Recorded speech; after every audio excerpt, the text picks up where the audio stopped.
Hello everyone, this is the second part of chapter 2.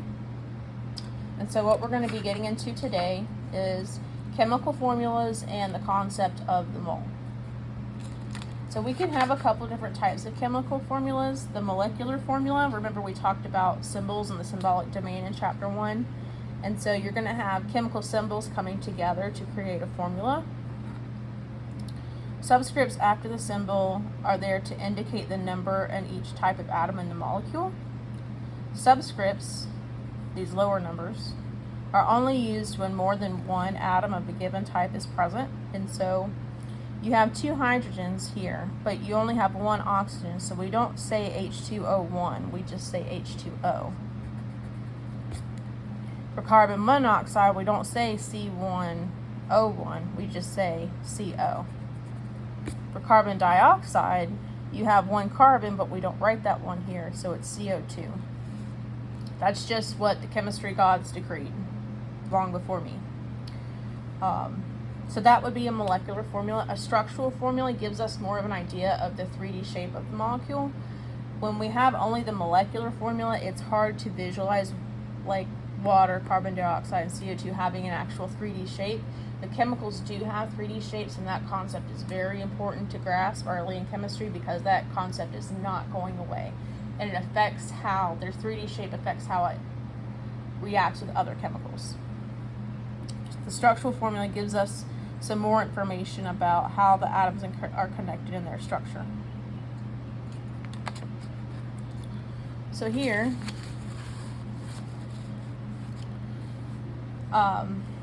we have CH4. This is our molecular formula. This shows how our atoms are connected together. This gives us a better idea of the 3D shape of CH4.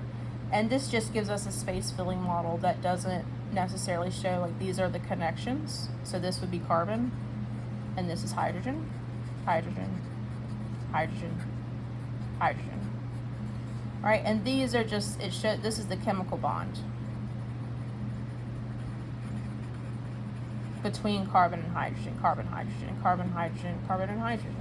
Here, this is the same information, it just doesn't show the space for those bonds. So, elements that exist as molecules. Recall from chapter 1, we talked about what molecules are and the definition. And so, some elements exist as individual atoms. You can find like just one atom of it in nature, but sometimes in nature things exist as molecules, meaning it's combined together with another atom. Diatomic molecules are just molecules that have two, so H2N2O2. These are molecules that exist together with another pair in nature by two. And so while you may see an individual hydrogen atom on the periodic table, in nature you're most likely going to see hydrogen existing as H2. That's all this says. Like some things just like to be in pairs. Just like some people like to always have a partner, these diatomic molecules are the same way. The most common form of sulfur exists as S8. So that was an interesting example that the book gave. And so we'll see more about that here. Here we have our molecular formula, right, S8, but that doesn't tell us that it exists as a circle. And so we wouldn't know that from this, and this changes how sulfur reacts. Instead of it being in what would be like a chain of 8, 1, 2, 3, 4, 5, 6, 7, 8, and these would all be sulfurs. That is different than it being in a circle. So we wouldn't know this information from here. We would need this picture to know that it's not in a chain, but in a circle, and that changes things. It changes its properties, it changes what it reacts with. And these are just the same models that we talked about on one of the previous pages, where you have this, there's your molecular formula, you have a structural formula, the ball and stick model that shows these bonds, and then the space filling model that doesn't show the bonds themselves. So we can have a molecular formula which shows how it normally exists, and then we have an empirical formula which shows the most simplified version. So this is the simplest whole number ratio, and this indicates the actual atoms in an element. So if we talk about benzene, for example, the molecular formula is C6H6. You have 6 carbons and 6 hydrogens. But our empirical formula, the most simplest form, you can take both and divide it by the least common denominator, which I probably just gave you flashbacks. But if you can simplify this to here, that would be your molecular formula versus your empirical formula. So if I gave you this on an exam and I said, here's your molecular formula, give me the most simplest formula or the empirical formula, this would be your answer. So you would just find the number that you can divide this by to get it to the smallest amount, kind of like reducing fractions. And so that's shown here, molecular formula for acetic acid or vinegar. C2H4O2, you can divide them all by 2, right? So then you're going to have, now the ones we don't write, correct? So we already went over that. So CH2O is our empirical formula. Now if you want to write the ones as you're doing your work, that's fine, but in your final answer it doesn't need to have a 1 in it because that's not the convention. Again, chemistry God's rules, not mine. So we get into isomers. Isomers have the same molecular formula but a different shape.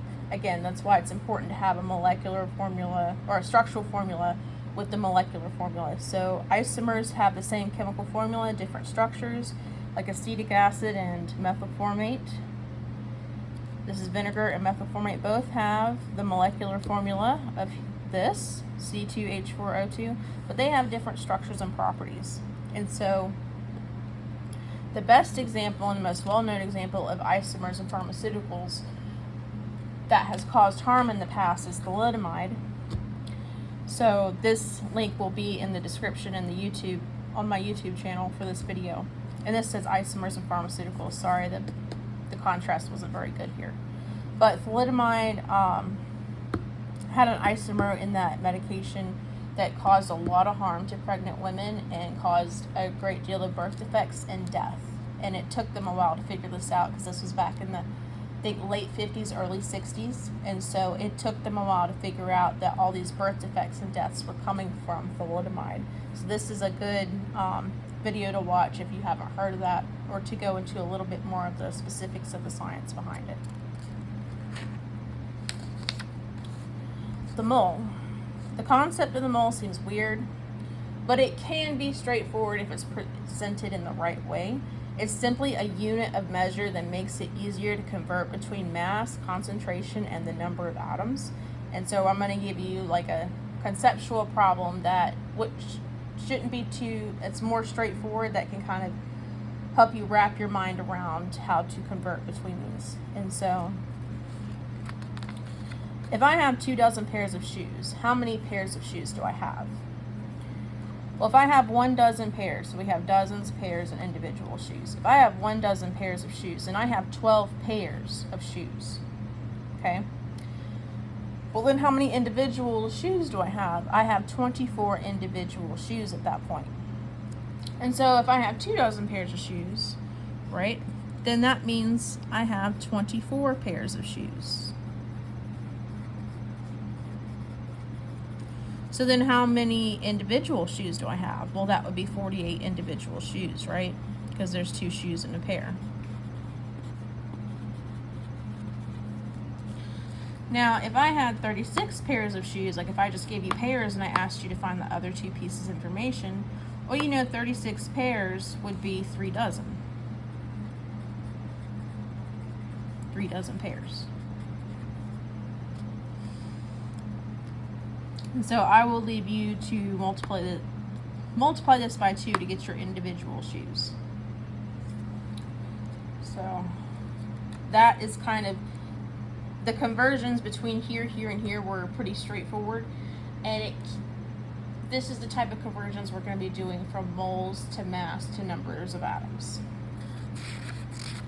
And so the idea behind the mole, 1 mole of anything, whether it be carbon, hydrogen, water, whatever, is the molar mass in grams, which you'll get off the periodic table. So this comes from the periodic table.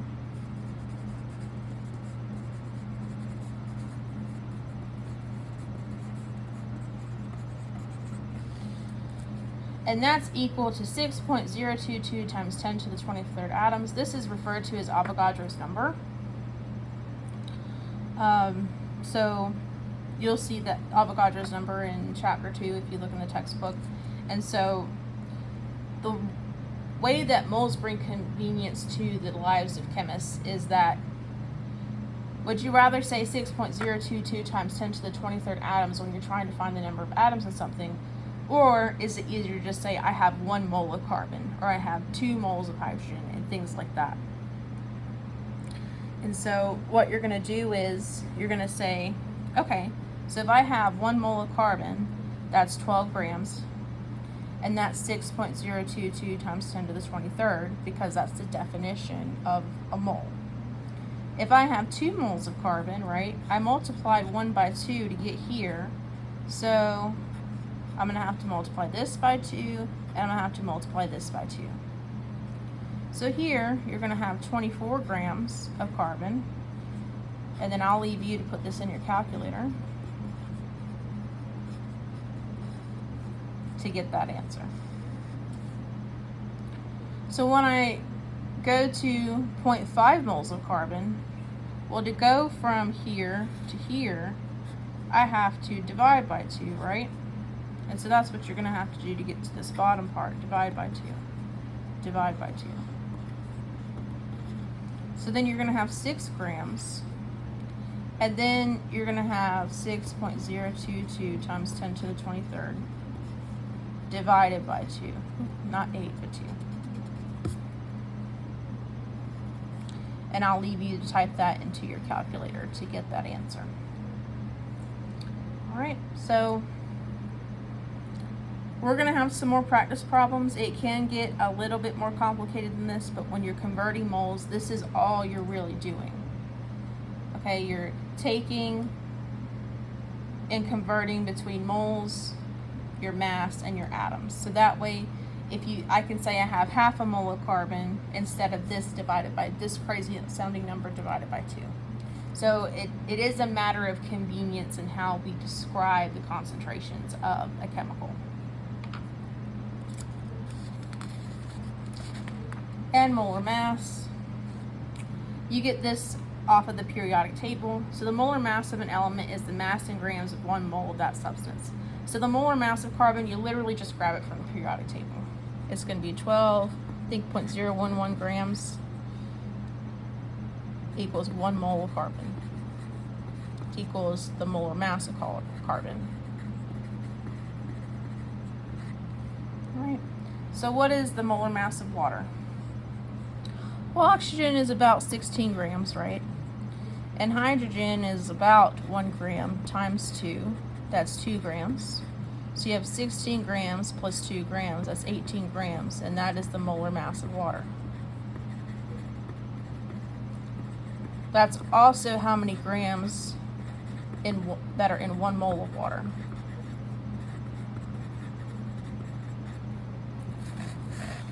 And to take it one step further, in this much water, you have 6.022 times 10 to the 23rd molecules of water.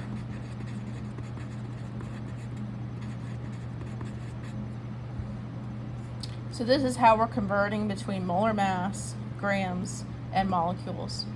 Now, if it's something like H2O that's more than 1 atom, then it's going to be molecules. But if it's just carbon, then we would say 6.022 times 10 to the 23rd atoms. So if it's just one element, it's going to be atoms. If it's a molecule, then it's going to be molecules. So there's that difference. And our molar masses, how to calculate that is here. And so this was a very simplistic view of chapter 2. I'm going to post chapter 2 review problems where it gets a little bit more complex than that in terms of moles and calculating moles and things. But for right now, I just want you to understand the concepts. So this is why this was particularly simplistic. So I'll see you for the review video.